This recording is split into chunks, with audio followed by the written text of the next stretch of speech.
Good evening, friends. Welcome to day 63 of A Poem a Day for 2026. It is Wednesday, the 4th of March. I have not long finished work. It's coming on 6:30. Definitely finished later than I planned, but I also woke up a lot later than I planned.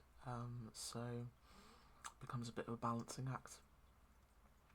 So I thought I'd hop straight on and get our poem finished, or recorded, started, finished, get it done, so that it's ready to share with you all at 7:30. And I can see from the analytics, looks like there's not been much action on the page over the past few days, so maybe people are saving up poems, so hopefully this might be a good one to go with the pensive poems we've had over the last few days, to end on a bit of a high. It seems that whenever I say let's have a look and get really enthusiastic, it's always something a bit somber, so I don't want to try to sort of egg the pudding too much, but to that end, let's have a look with the very warm book, because I have literally just switched off my work laptop.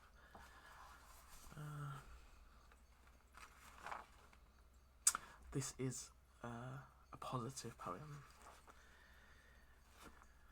because it's about a festival. It's entitled Holi. It's by Chrissie Gittins, and our blurb reads as follows. Excuse me.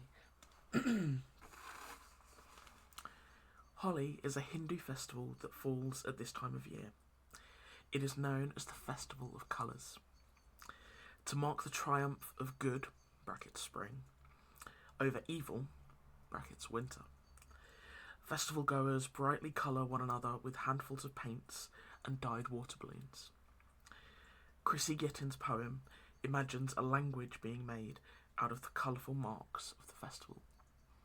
So yeah, definitely something bright and uplifting. So this is Holi by Chrissie Gittins. A splodge of purple on your neck, and you can feel the temperature rising. A rub of brown on your cheek, and your friend is your friend forever. A cloud of red above your head, and your feet start itching to dance. A scatter of yellow on your shirt, and your enemy is now your friend. A blotch of blue on your nose, and the winter is soon forgotten. A bucket of black down your back, and you are ready to beat the drum. A stream of orange in the air, and your heart begins to surge. A smear of pink on your forehead, and your misdeeds fade away. A dusting of green on your eyelashes. Spring is surely on the way.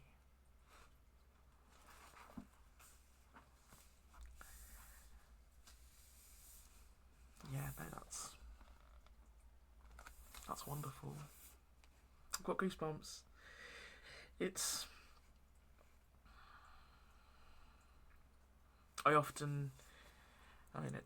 probably because I've got such poor short-term memory, but I often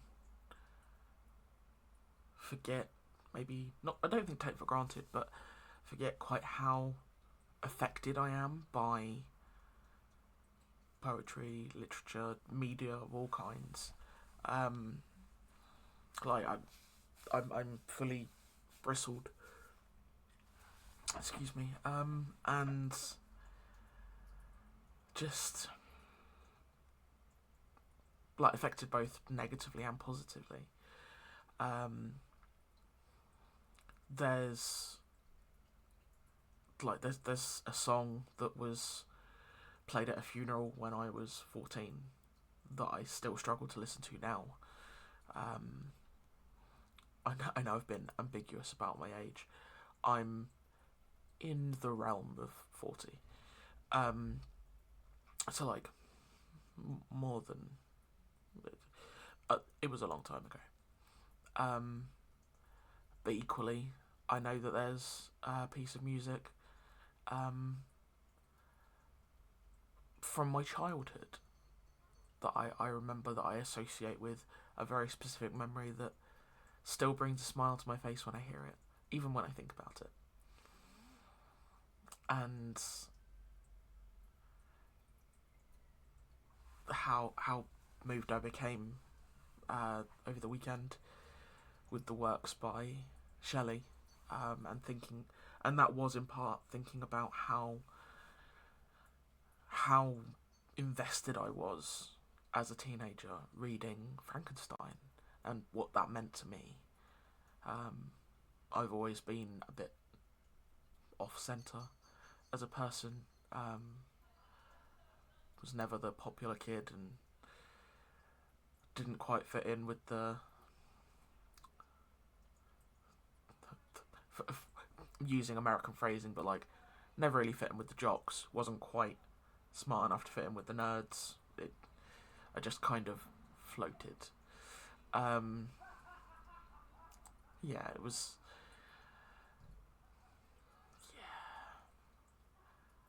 Yeah, I resonated deeply with Frankenstein's monster. And I was talking to a friend about the poetry that Percy had written, and she commented that she thought it was lovely that Mary Shelley had someone in her life who could spin such beautiful words for her, and I thought that was just a wonderful sentiment. Yeah, just such a such a compassionate thing to say.